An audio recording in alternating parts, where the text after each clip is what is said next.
back the clock with the timeless hits of The Guess Who. With special guest Don Felder, live June 25th at Mystic Lake Amphitheater. Tickets go on sale this Friday at 10 a.m. Get the details today at KFAN.com, keyword calendar. As a no-win runner does. Taste bitter, make it sweet like honey.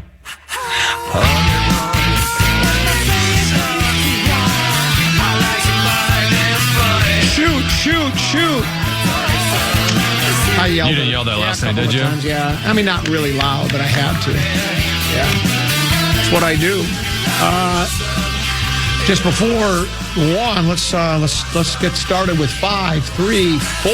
Brought to you by Time now for 5 questions. Well, actually 3, but 5 sounds like more than 4. You can repeat that again. I kind of stepped on it with the loud open. Step on that? Yeah. Oh, so now look at this. Who's 5 questions brought to you by? It's brought to you by our friends at Willow River. Have I told you about Willow River? Willow River, the Willow River Experience. It's an actual river that's sponsoring? No, it's a company, the Willow River Experience, a monthly subscription where you can build a custom outdoor maintenance package and have Willow River handle all the work. So you look at all they have. It's like a menu. And you decide what you want them. You can have them do 5 things, 3 things, or maybe 4 things, because 5 sounds like more than 4. WillowRiverCompany.com is the place to go. WillowRiverCompany.com. Question number 1.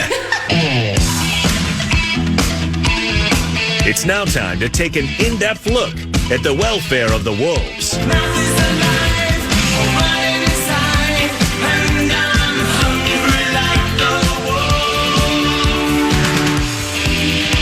Yeah, not only did the Wild win, the Wolves won last night. They beat the Grizz 117-110 last night at Target Center. Anthony Edwards finished with 41 points. Julius Randle tallied 23 points and 11 boards. And the Wolves out-rebounded the Grizzlies 51-33. Common, what sticks out to you from last night's Wolves win? Same. We decided to play. When the team decides to say, hey, let's take this serious tonight, let's play a little basketball. At least I'm assuming that's what they did, because when they put their mind to it and decide... When they put their heart into it, that's what it sounds like. When you put your heart in it, as Kenny Rogers once said, they're able to... they can play at a pretty high level. They're a good basketball team. They're a really good basketball team. Can they win the whole thing? I don't know. You got to think they're amongst that. I don't know what the FanDuel or Caesars or whoever, the odds makers, Diamond Joe. I don't know what they have the Wolves odds at, but I got to think they're amongst the top, 6, 8, 10 teams for sure that have a chance to win the NBA championship. And so maybe they're just gearing up for that. I don't know how the teams, are they still locked into that 4th spot, or they're trying to get to 3? I thought I looked at the standings earlier. I can check again that they were in the 4th spot. Okay. And trying to move up. Yeah, they're technically in a tie with Houston, but Houston has a better winning percentage. Okay. Because they've played 2 less games. Okay.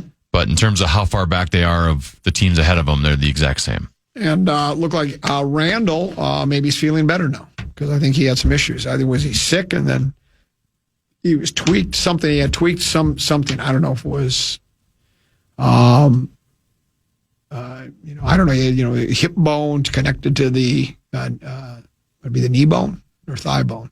Anyway, good. They won. That's a good thing as we approach postseason play. Hopefully they can get it to, can lock in on the third seed and play 6 and go from there.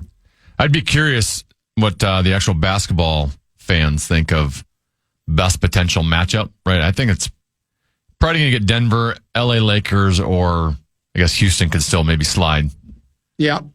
Those are probably going to be your 3 likely opponents, right? You're not going to face San Antonio, and Phoenix probably isn't going to jump any of those teams. I'll leave that to the big tickets of the world to decide who would be the better. I don't know enough about any of those teams to know. And I guess it does get to the point where you got to beat them all, right? So you just, whoever you get. In Denver specifically, when we did beat them in the series, that's when we had the big meow. Yeah. We had Bodega Cat. And he was the one who was the best at defending Jokic. We're 1 of 3 against them this year. Yes. Which is kind of different. And we did win the last game. So you got that going for you, which is nice. We'll see how it plays out. All we can do is wait for postseason play and see what happens. Question number 2. Go Vikings, let's win this game. You'll hear us yell for more. It's now time to take an in-depth look at the state of the skull. Something called Jacob Kamenker of USA Today chose one perfect free agent option for every NFL team. And for the Vikings, he chose running back Kenneth Walker III. Here's what he wrote. Will the Vikings be able to afford Walker? Maybe not, as they are currently a whopping $45.5 million over the NFL salary cap for 2026. However, if they can clear space, Walker, the Super Bowl 60 MVP who has recorded 1,000 plus scrimmage yards in 3 of his 4 seasons, would give J.J. McCarthy a trusty 3-down back and physical downhill runner on whom to rely as he continues to develop. Common, would you be interested in the Vikings signing Kenneth Walker III in free agency? If you're Seattle, how would you let the Super Bowl MVP leave the building? I mean, how do you do that? That'd be like, let's say you're the Minnesota Vikings. Yeah. And your quarterback guides you to a 14-3 record, and then you let him leave the building at the end of the how season. could you do that? Well, you can't. It would be nobody would ever allow that to happen. Yeah, I liked him a lot. I mean, I didn't know anything about him until I watched some postseason play, and he downhill runs. It wasn't just the big game; he was good in the playoffs too. I mean, this guy he's a downhill runner. He makes people miss. Patient, as they say. That one run he made was remarkable, where he kind of just stood there for a couple seconds, then did a little stutter step and found the hole and big yards, pulls guys along with him. Yeah, he's really good. I don't think there's any team that wouldn't want him on there. He's a quality back. Yeah, he's a quality back. I'd be all. He was for always it. kind of sharing time with Zach Charbonnet, and then obviously Correct. Charbonnet got hurt, which is why he got more looks in the playoffs. But That's spot on. I still don't know whether he can just be the guy all by himself for an extended period of time. But he's a quality running back. In other words, I think you might agree. But- If the Vikings sign him, I'd do it. Or no, I would also say I get like over the last couple of years, it seems like the running back position's coming back a little bit. Right? It was so devalued for such a long time. People didn't want to spend money at running back. And that has changed over the last couple of years. I think the way offenses are being defended now, you kind of have to have a little bit of a running game. That being said, there still might be cheaper. I would imagine Kenneth would still garner a decent paycheck in free agency, decent contract.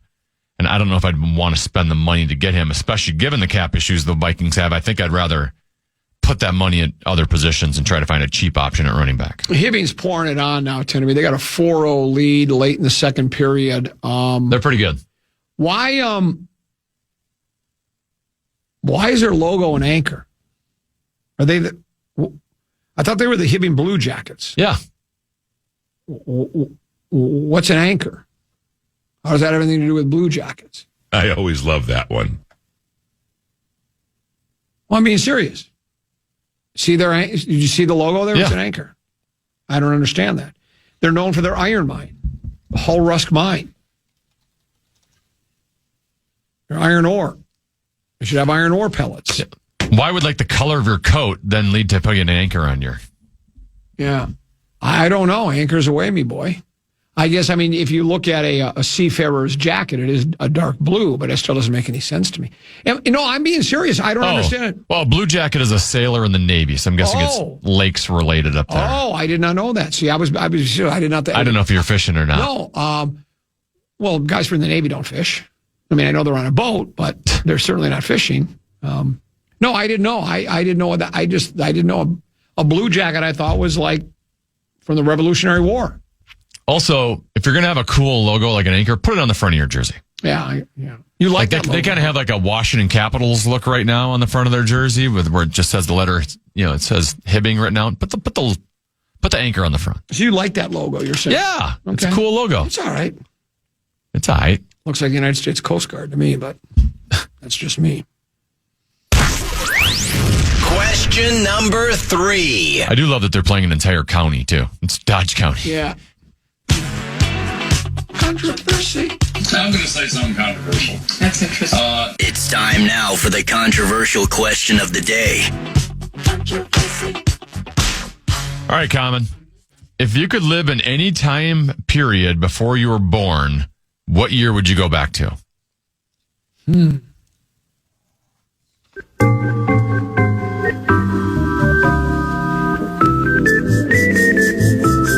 me get an exact year, or can I just give like you can give an era? Yeah, you can do an era. I would say late 1800s, live in Egypt.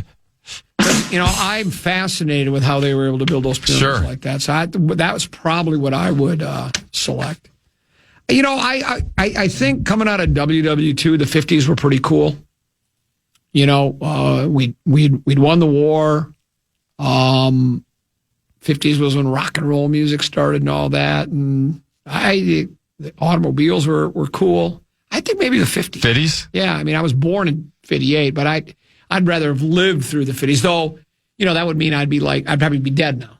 So it's probably better. Maybe I should say if I could go back, I wished I was a newborn. But I don't think I'd want to be a newborn. I thought you'd be like 1800s, like Wild Wild West, like cowboy going to the saloon kind of guy.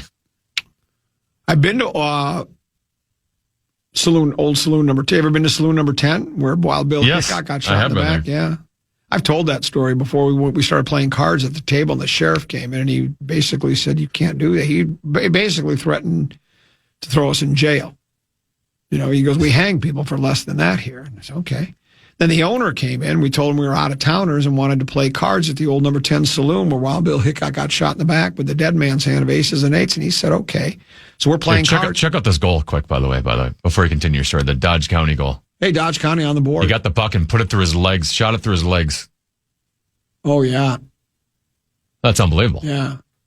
So, great play. Yeah, really good play. So, the shot that killed Wild Bill Hickok in the back was a great shot too, but it was dirty. It was in his back. You don't need someone in the back, but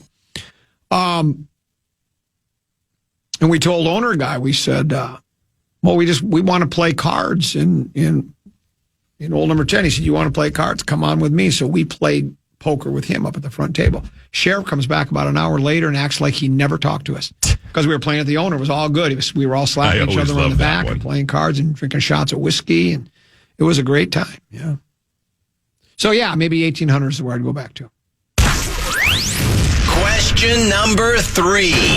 And that's it for today's edition of 5 questions. Well, actually 3 questions, but 5 sounds like more than 4. I was going to ask another question, but I accidentally hit the wrong button. Go ahead, ask another one. Yeah, a bit quickie here. Most of America's youth sport coaches are feeling burned out and fed up with verbal harassment and abuse, mainly from parents of athletes, according to a national survey released by the U.S. Center for Safe Sport. The challenge of managing parents ranks among the top reasons coaches have considered leaving or deciding to quit. Other reasons for coaches' disaffection include retirement and challenges within their sporting organizations. More than 35% of respondents said they also experienced discrimination based on sex, age, and physical appearance from other coaches, as well as parents of athletes. I know it's a topic we've talked about a bit before, but comment your thoughts on these results. I'm really sorry. I was reading a text. Can you? It was in a text I've been waiting for so long. It's kind of changed my life a little bit. But anyway, your question was coaches. Basically, yeah, there was just I'm really sorry. A national survey released that most of America's youth sport coaches are feeling burned out and fed up with verbal harassment and abuse, mainly from parents of athletes. Oh, well, sure. I mean, that's nothing new. I mean, yeah. When my kids played, you have to believe me. I never verbally abused coaches, referees, anything. I just leave them all alone. I mean, I have my opinions and my thoughts. I don't understand it.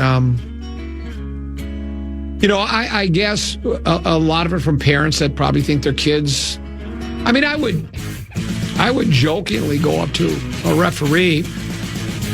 I think I told you I would always tell the referees, "Nice job," always. After every game, go up to them during traveling basketball. Didn't do it in high school so much, a little harder to do in a high school game. But in AAU, because it's one game after another, and they're just sitting on chairs, and I'd always go. They always had that look on their face like, oh no, here comes some parent. And the one I would do is I'd say, you called a foul on number 2. My boy's never committed a foul in his entire career. And then they laugh because they know I'm joking. We yuck it up, and I'd say, great job at going our way. But yeah. I witnessed it this past weekend. You did? Referees leaving the ice, and one of the parents came down and had to make comments to him. Yeah, it's sad. It doesn't work for me either. We'll break. We'll come back. Rock Talk. Brian Oak. He joins us next. Comment that program on the Fan.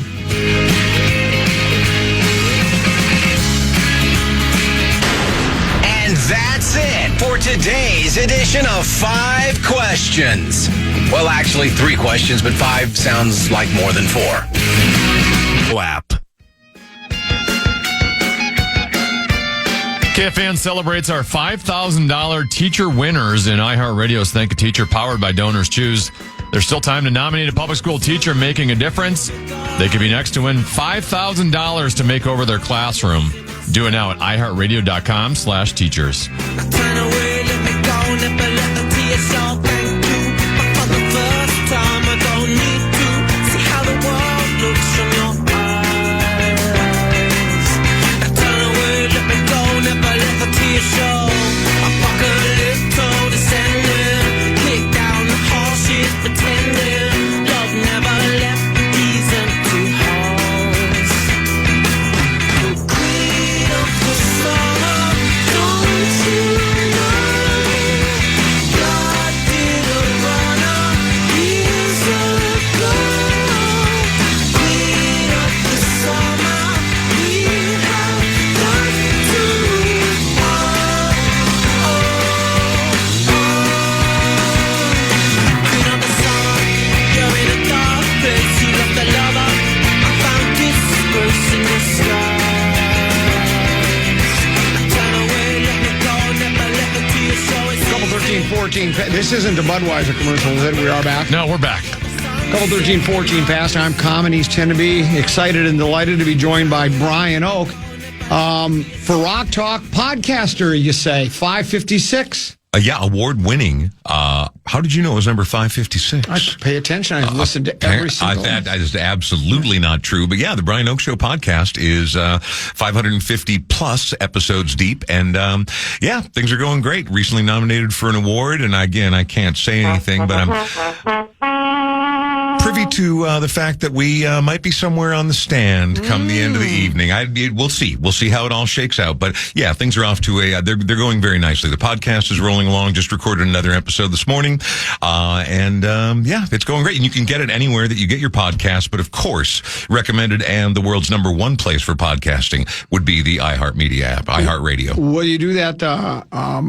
If you win, will you do the old, I'd like to thank a lot of people, but really I'm the only one that deserves any of the credit, so thank you very much. I've always waited for somebody to do that. You know, I'd like to thank a bunch of people, but I did it all myself, so why should I? It was really just me, and that's absolutely not true. No, Throughout my entire 30 years in radio and now 6 years in podcasting, without the right people around you, you should know this as well as anybody. You can be as great and interesting and fun as you want, but without somebody who's behind the scenes or at least on the side of the scenes doing the real heavy lifting, it's like going to a rock show. If you get up there and you don't thank the crew and the lighting people and the sound people and everybody, that show doesn't happen, at least not at that level, without tons of people being involved.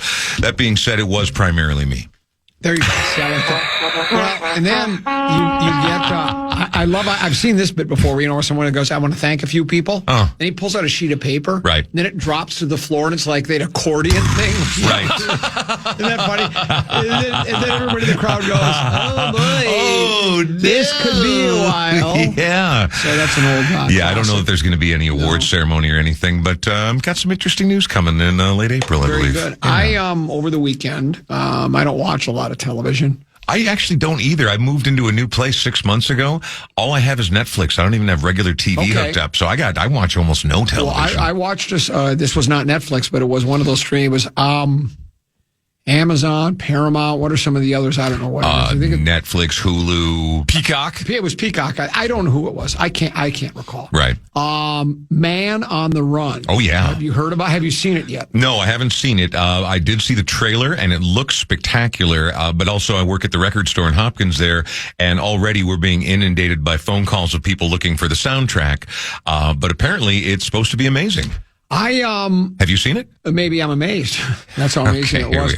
I wouldn't know if I was amazed, but it was very good. I enjoyed it a lot. Again, it's about Paul McCartney post Beatles. Right. That's the whole gist of it. But it only goes until Wings breaks up too. It doesn't go. Then after Wings broke up, he went back on his own and started new concerts. And now he doesn't call it McCartney and Wings anymore. He still tours, but it's just Paul McCartney. Yeah.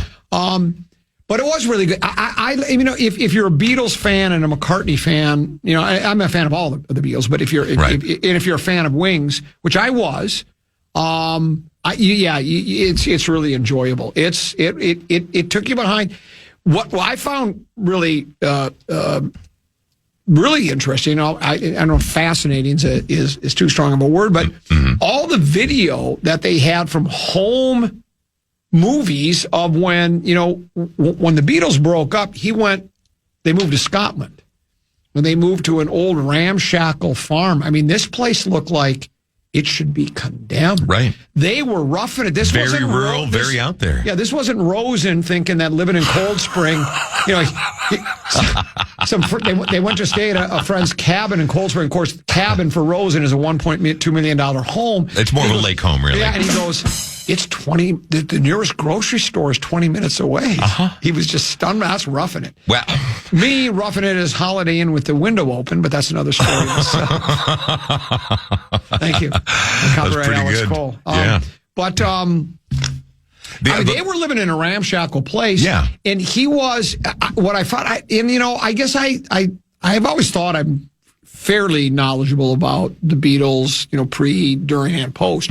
But maybe not as much post as I thought. And he said he wondered if he'd ever be able to write another song ever because he worked with Lennon for so long. He wasn't sure what he was going to do. And when he put together McCartney, he did it. He just plugged into the back of an amplifier and played all the instruments, just plugged in a microphone and did this and that. And it got panned pretty hard. I think Ram got panned pretty hard too. And I like McCartney. Yeah. McCartney 1, the very The album, first one. right. I just like it very much. And I thought Ram was pretty good, not great. I thought Band on the Run was the best thing that they and to be honest, it's like I don't go much deeper after Band on the Run. I mean, London Town with it, in some of those. Wings have some great songs. I mean, for people who don't know Wings, normally I would never advocate for getting the greatest hits record, but Wings' greatest hits with the figure on the front with the arms outstretched, that's an awesome listen. Every song on there is A-grade McCartney stuff. I think he's great. I like Venus and Mars. I thought that was fun. I mean, Jet is one of the great rock and roll anthems. Now he's a little poppy, let's face it. Of course he is. But it also talked about when during Lennon's song where he goes, "All you did was yesterday," and it had Paul talking about that. He goes, "Well, yeah, I also did Lady Madonna," and he named off a bunch of songs. Yeah. Then he said, "Bleep you, John," and there was for a while there was certainly acrimony between the two of them. Oh, for sure. No, I remember. I think we've talked about this before. I saw an interview at one point. I can't remember the context or where it was, but someone was talking about sort of the slighter nature or the music that he wrote during the Beatles' tenure being a little more poppy, a little more fluffy.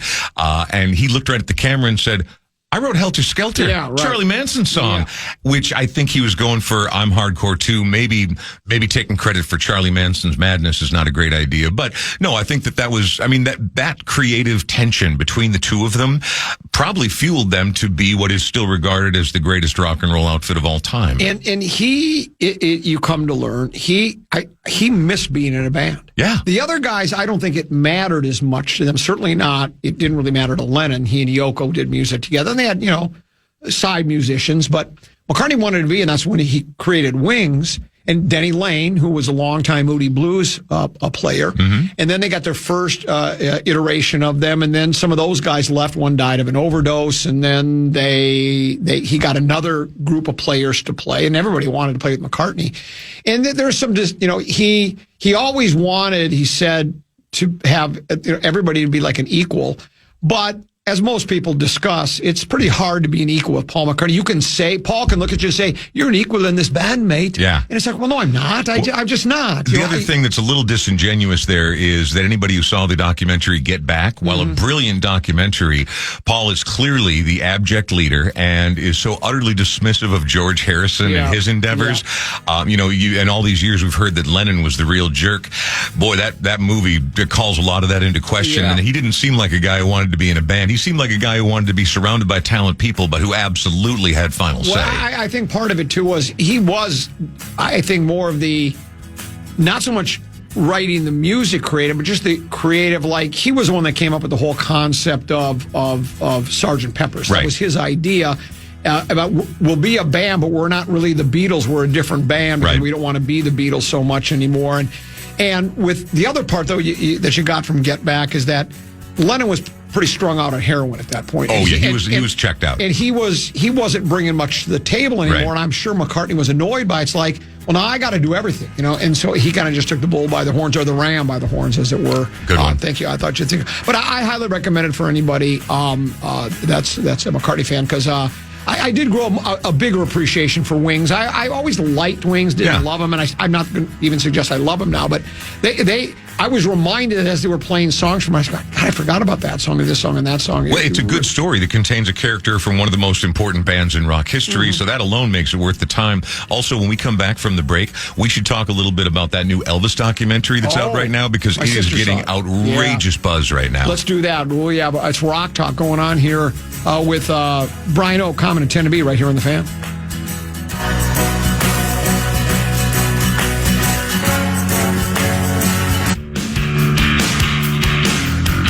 Want to chime in on what's happening with your favorite KFAN program? We'll make your voice heard on the Bradshaw and Brian text line. Let us know what you have to say by texting your message to 64686. That's 64686. Standard message and data rates apply. Rock Talk, Rock Rank right around the corner. I'm Comedy's 10 to Be. Brian Oak here as well. Before you discuss the documentary of Elvis, I'll just come out and say I was never a big Elvis guy. I know, again, you don't have to like Elvis, but you have to respect him. I know Exactly what he the meant. same for me. I know what he meant. And Yep. movie star, everything, and I mean, he was... Well, this to me is almost the biggest example of a lot of times when we talk about music that's, way in the rearview mirror, people think they know, but you have to contextualize. You have to understand what's happening culturally, what was going on at the times, what had preceded the art form in that. Certainly there was some crazy, wacky, outlandish stuff in the world of rock and roll, but it all got distilled perfectly into this white guy who had early on in his career a voice that everyone mistook for a black guy. But he was also handsome. He had this gentle romantic edge. He had this crazy, sexy rock and roll swagger edge. He was all things to all people, and he was beloved by multiple generations. I remember my grandmother wouldn't stop talking about him when I was a little kid. She'd always loved him all the way through his career up until the end. And Elvis is just one of those figures. And again, I would never go home and throw on an Elvis record, but you have to respect him. I mean, there's a reason that he got the nickname the King, and no one's taken that crown from him since. And he could lift the top of his upper lip like that. Not to mention deputized by none other than Richard Nixon out there fighting crime and making the streets safer for Americans. This new documentary... Well, I'm just going to say, part of it for me, too, was because of where I was when Elvis was big. Yeah. I was at the point where, and he ain't rock and roll. I was a Haight-Ashbury guy. I was, Exactly. Give me your Led Zeppelins, give me your Rolling Stones. Elvis may as well have been Robert Goulet to you at that point. That was the point. And, and I understood his popularity. But and since then, he's never grabbed on. Now, there's an Elvis tune or two that I like, but I certainly don't run deep with them. But I immensely respect them. One of the best-selling artists of all time, one of the biggest artists of all time you can. And so at this point, to me, it's a little like, are we talking about Elvis again? I mean, it's been forever. But Baz Luhrmann, who is a very celebrated, extremely successful Australian director, producer, writer, et cetera, he did the movies Romeo and Juliet and Moulin Rouge. So he's got an eye for these giant spectacles, right? He did the Elvis biopic a few years ago that came out and was critically acclaimed. Well, he got access to hundreds of hours of previously unreleased footage that Warner Brothers had kept on 35mm film and 8mm film in their salt mine storage somewhere in Utah. They'd store old film originals, negatives, in these ultra dry areas to preserve them. He was allowed access to all those, plus previously unheard, when in searching through that, found a bunch of old audio, a full 45-minute audio file of Elvis discussing different portions of his life that had never been aired or used anywhere before. So he was given unprecedented access to all these archives and put together what he says is not a biopic or a concert film or a documentary. It's some kind of new amalgam of all those things that he says fits beautifully into the Elvis, the canon. So epic, Elvis Presley in concert, which spells epic if you do that. See, very clever Australian.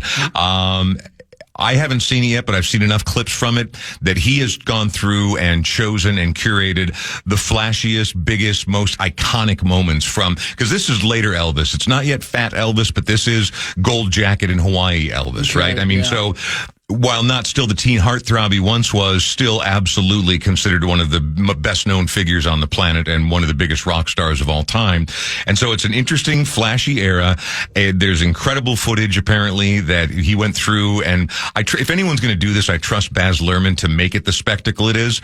Some people have accused him of letting Elvis off the hook, not holding his feet to the fire on any of the weird stuff and the iffy stuff that surrounded him at that time.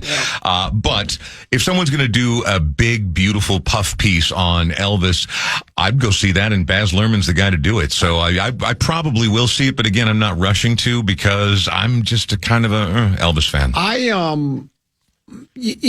guess you could say he was another one of those troubled artists, and he did bring much of it upon himself. Of course he did. Obviously he did. But, again, it's that when you're that big, I mean, you have Beatles, you have Elvis, and there are other names you can put up there. They're really big. When you're that big, I mean, think about it. They had to actually wait. They would actually say at the concerts, Elvis has left the building. So now you don't have to, because he had to leave surreptitiously. Is that what I'm trying to say? That is what you're trying to say. They'd have to sneak him out the back door because otherwise he'd be mobbed. Yeah, no, he couldn't go anywhere. There's not a normal life that could be had at that point. And he liked, apparently, banana and peanut butter sandwiches. Deep fried banana and peanut butter sandwiches, which is, if you've never had one, I don't recommend adding them on the regular to your diet, but I love peanut butter and anything sandwiches. Deep fried peanut butter and banana sandwich. Someone just said on a text, says, Baz Luhrmann, is that how you say his name? Yeah. Did a film called Strictly Ballroom. Yep. A movie you'd never watch in your own, but I got roped in, and it's fantastic. It's fantastic. Would you want to watch a movie about ballroom dancing? I don't think so. No, but I'm promising you, the way the story is told, the drama, the intrigue, the competition, the texter is absolutely right. It was an unexpected delight. I did not want to watch it. I got dragged into it. It was a friend's night, and I'm like, all right, and it is an exceptional movie. Well, I'll give you another story. This is off the beaten path, a different topic, but movie related that I didn't think I'd be interested in. This is years ago. 13, 14 years ago, my wife and I were watching TV. We're going through the movies to see what we want to watch. Was the musical called Chicago that Richard Gere was in? Uh-huh. And I thought... Renee Zellweger? I looked at my wife. I said, I'm not a big musical guy. Right. My musical pretty much ends at Wizard of Oz. I'll give it a shot, but I can't promise you I'm going to stay through the whole thing, so don't be offended. And she goes, it was spectacular. Yeah. I watched it start to finish, and I thought, I didn't think, because I always thought musicals are kind of hokey, as nobody just breaks out into songs. It's not like right now I'm going to start looking at you and go, what about Rock Talk? I wish. How great is Rock Talk? It's time once again for Rock Talk. Right. Yeah, well, and again, but it was brilliant. But back in the day, your musicals like Oklahoma or Brigadoon or Pirates of Penzance, you're right. It's pretty silly, and they just jump right into it, right? My Fair Lady, I pick them. Music Man. But the modern ones, the nature of the spectacle, you know what you're getting going into it, and I don't love all of them, but Chicago was absolutely brilliant. Moulin Rouge, another great example of a musical that you don't know if you're going to like, but it is such a surreal spectacle with such incredible performances, and the songs are genuinely great. Moulin Rouge is a great movie. Before we dive into a rock rank, did you say you had another? Oh, just one little quickie, because there was obviously, and none of the political stuff, none of the language stuff, okay? There was just some decision early on about some discussion, no small amount of discussion, whether or not Bad Bunny was just basically a good business decision on the part of the NFL, right? Did this make sense? Were they alienating their base? Were they cultivating the younger end of the demo? Why would they do something like this? And I was on board from the very beginning saying this is one of the smartest things the NFL's ever done. Well, now it's official. If you amalgamate television watching, YouTube watching, all other streaming apps where it could have been gotten, and post watching, Bad Bunny's Super Bowl halftime show is now the most watched of all time with 4.157 billion views in 24 hours. Now, probably many people watched it more than once, but that means roughly half the people on the planet within 24 hours of it going down saw that halftime performance. The NFL's trying to cast a wide net. If you reached half the people on the planet, you can't really cast a wider net than that, right? There's nothing that's going to have that sort of universal appeal. So vindicated, and I just think that it was smart on the part of the NFL, and I hope that they continue to make good, smart decisions moving forward, because it was interesting. It obviously caused a lot of consternation for some, but ultimately the right decision from a strictly business standpoint. I missed it. Can I still catch it somewhere? I imagine that you could. That's funny stuff. Didn't get to see it. What was the word you used at the beginning of that? Amalgate or something like that? What is that? An amalgam? When something's amalgamated, it means it's the combination of several different elements. So an amalgam is like a tincture, like you put a few different elements in and you make it into a new thing that it's its own. So an amalgam is a mix of Laverne and Shirley at the beginning of the song, amalgamated, right? Something like that. I think that's what they said. I think. I wasn't a big Laverne and Shirley guy. I did like Happy Days. Yeah, with Lenny and the Squigtones. Yeah. Oh, and Happy Days also, most Americans' introduction to Susie Quattro, one of my all-time favorite musicians. Mm-hmm. She played Leather Tuscadero, younger daughter to Pinky Tuscadero, who was Fonzie's girlfriend in the later suckier era of Happy Days. And then it jumped the shark. Literally and figuratively. Yeah, that's what it was. And then Weezer did a video with Happy Days. Some of the greatest videos of all time. It is a great video. Are we ready? Rock Rank. Rock Rank. Rock Rank. Rock Rank. Rock Rank. Now Tammy really gets into listen. Rock Rank. Rock Rank. Yeah. That's Zach Halverson, actually. Oh, is that Zach? It sounds yeah, like that's you. Halvey. Yeah, I thought that's Zacho. Yeah. It's weird because in person, Zach is such a mild-mannered, like mellow, demeanored guy, like pretty quiet. I call him high energy Halvey. But when I nobody calls him that. But whenever I hear him doing the call on a game on the air, or whenever I hear anything like that he's done, I'm like, who's that guy? I've never met that guy. I don't know who that guy is. Yeah. What's our rock rank today? Today's rock rank, because I thought, the weather's starting to get a little nicer outside, right? It's up in the 50s for like 10 days in a row. So I thought, what are your 5 favorite weather-related songs of all time? Like weather, any type of weather in the title. Oh, This is a the word weather, is that like snow? No, not weather. Yeah, you have sun, rain, snow. I mean, this is another one of those topics Thunder. where there are literally thousands of choices that could be made. Thousands. And Certainly hundreds. Hundreds? Yeah. Hundreds. There are so many that it was a little dizzying, and so I just picked the 5 that floated to the top when I really started to think about this. I'm coming in at number 5. This is going to be very much in your wheelhouse. Now, for the real Haight-Ashbury types, not just the pretenders or the tourists, this band would probably be considered kind of light and poppy, although they were very much of the era, had some sweet psychedelic psych pop jams. But the Association has this love song, and it's very slight and very bouncy and very poppy, and it's called Windy. Oh, Yeah. great song. Everyone knows It's windy. And the rumors about the song was it was about drugs. Really? Yeah, that's what it was. That's, Nice. Yeah, Who's going out and grabbing a moment? Really? About drugs? Yeah, well, that, and you never know. They always have these theories about songs. Well, and like Along Comes Mary, that was, everyone was saying that was about, You're Mary Jane is what that was really about. So maybe they were just nice young men dressed in matching suits who were quietly and subversively promoting the counterculture. But that's my number 5, the Association with Windy. I would throw in, and I don't know if in any order, but I immediately thought of Who'll Stop the Rain. Great one. CCR? By CCR. And it really isn't about the rain. As No. you know, it's a metaphor. Well, and on most of these that I was Yeah. looking up, the weather is a metaphor either for an emotion that someone's feeling or Well, this one, cultural situation. Well, yeah, this one was societal problems of We could use a Who'll Stop the Rain these days. war, political unrest, Yes. disillusionment. That's what. Where's our salvation going to come from? Because that's what Fogerty did a lot of that. Yeah. He did Well, again, of the times, right? Context being important. It was as tumultuous a time in American history as there was. Number 4, this one hits a little closer to home. I figured I would be tarred and feathered and ridden out of town if this song didn't make it into my top 5.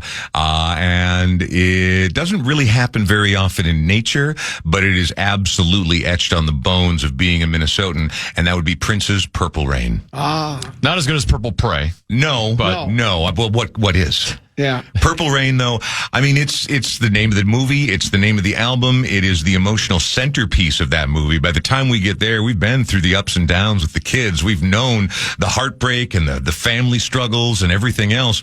And then that song pops. And in addition to just being a great musical anthem and a great radio staple, as a centerpiece in that movie, it's what put it over the top. It's what made Prince an international star. How do you feel about the song Like the Weather? Who's by? That's by the 10,000 Maniacs. Oh, yeah. Who? Yeah. No, that's a pretty good song. I mean, it's not Natalie my favorite Merchant, of theirs. Who's married still to Paul Simon, is that correct? No, that was Edie Brickell. Edie Brickell, I'm Edie sorry, Brickell and the New Bohemians. That's correct. Yeah. No, early on, especially 10,000 Maniacs, I like them better than Natalie's solo stuff. But yeah, that's a good song, Like the Weather. Yeah, I liked it quite a bit. Absolutely. Losing my computer here. There we Sorry go. about that. Now, number 3, this is interesting because you wouldn't necessarily think of it as a weather phenomenon. It doesn't get predicted in the weather forecast, but when we consider that it is sunlight being refracted through moisture in the air, that's weather, all right? That is weather. And so at number 3, an all-time great, if you can listen to it without smiling or crying or feeling something in your heart, you're actually dead inside.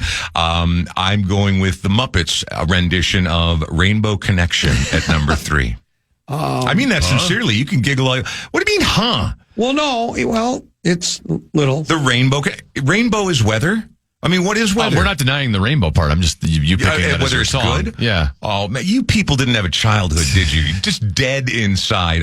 Go and listen to that song. Put it in the context of kindness, of childhood, of frustration, of uncertainty, and then the real possibility in the face of existential dread that there is hope, that there is a reason that we keep going forward. That song is my anthem, man. I will not have Rainbow Disconnection disrespected on my watch. My anthem would be Riders on the Storm. Also an excellent choice, one that almost made my list, but there's His a brain zillion. is squirming like a toad. It's actually a song about a serial killer. Of course it is, but it's Riders on the Storm. I figured you were more of a Foreigner, Cold as Ice kind of guy. That's everybody knows that. Thunder Island? It's Cold as Ice, everybody knows. Oh, Thunder Island should be on there. Is Journey. Come on. No. Get your groove. Okay. My number 2 is a song probably more famous because Tina Turner did it, and then later on Missy Elliott did it, or at least worked it into one of her songs. But it was originally and most famously initially done by Ann Peebles, and it's a heartbreaker, man. When you talk about just the weather getting inside you and the incessant rain, much like Who'll Stop the Rain, but this one more about what's the war that's happening inside of yourself. Ann Peebles with I Can't Stand the Rain. If you've never heard of Ann Peebles or heard that song, put it on your list. Give yourself 3 minutes to go listen to it today. It's an absolutely stunning rendition of a song that other people turned into classics in their own right. What number are we on? Was that 2? That was number 2. And my number 2 then will be, I think would be Jay Ferguson's Thunder Island. Well, I can't argue. I mean, it's on my honorable mentions list, much like Scorpions. Rock You Like a Hurricane is also on my honorable mentions list. Number 1, and I know this is a cheat, but it's my list, so I'm doing it. It's a 3-way tie because I couldn't, but now it's all the same band. Okay. They're all songs about sunshine, but I couldn't pick a favorite because they all fit a different mood. Good day, sunshine. That's number 1. Right. I'll Follow the Sun, which is also brilliant to post-breakup tops. It's unbelievable. And the George Harrison missive, Here Comes the Sun. So all 3 of those by the Beatles are better than every other song that I listed. I couldn't pick just one of those, and I didn't want to make my list 3 out of 5 Beatles songs. And Rain by the Beatles also could be on that list. How about, this is my favorite weather song. Go on. And it's my favorite Hendrix song of all time. The Wind Cries Mary. Oh, it's perfect. And the backwards guitar at the end. And I know most people wouldn't rank it as the best Hendrix song. People are going to go with, probably, either Hey Joe or Purple Haze. Are You Experienced? Purple Haze, sure. And they're all great. I'm a crosstown traffic guy. Yeah, there's not much he's done that I don't like. Right. But I just love The Wind Cries Mary. It's a beautiful song. And it rips your heartstrings out. And when you think that he was in his mid-20s when he wrote that and played that incredible guitar, his whole story's great. A couple other quick honorable mentions, though, like that came to mind. Martha and the Vandellas with Heat Wave is a brilliant song. Rainy Days and Mondays. What else do I got here? Your guys, the Weather Girls with It's Raining Men. Bobby Hebb, Sunny. And the Cascades, Rhythm of the Rain. Rhythm of the Rain. Yeah, it's a brilliant song. So there's a ton of them out there. Disappointed No November Rain from Guns N' Roses. We've had this discussion before, I know. and I love Guns N' Roses. The most expensive album in my rather extensive collection is an original robot copy of Appetite for Destruction. It was very pricey to get. I love it, and I listen to it, and I love them. Use Your Illusion 1 and 2 are some of the most bloated ridiculousness I've ever heard. And that video, that $18 million video with his supermodel girlfriend and the helicopter shot going around Slash, and the song itself is just a bloated, I can't stand Incorrect. it. I'm sorry. Well, we agree to disagree. And I think we would be remiss if we didn't say Dean Martin, Let It Snow. Let it snow. Let it snow. There's a whole cast of those, like Winter Wonderland. All the Christmas songs. Yeah, and Lena Horne's version of that song you just mentioned is actually my favorite. The Let It Snow, Let It Snow, Let It Snow. But Winter Wonderland. There's tons of those, but I didn't include any Christmas stuff. I was trying to keep it out front, except for my little outlier, which apparently nobody else cares about. But Rainbow Connection by the Muppets. If anybody out there is having a terrible, terrible day, give yourself 3 minutes. Go into the crying room wherever you work and listen to that song. You're going to feel better. Well, if you're going to do rainbow, because, the sunlight through how did you say that? I said that sunlight is being refracted through moisture droplets. Weather, I agree, yeah. Yeah, then I would do Somewhere Over the Rainbow by Joe. Well, that's pretty good. She's a Rainbow by the Rolling Stones. She Was Like a Bearded Rainbow by Cream. A bearded rainbow. Swobbler.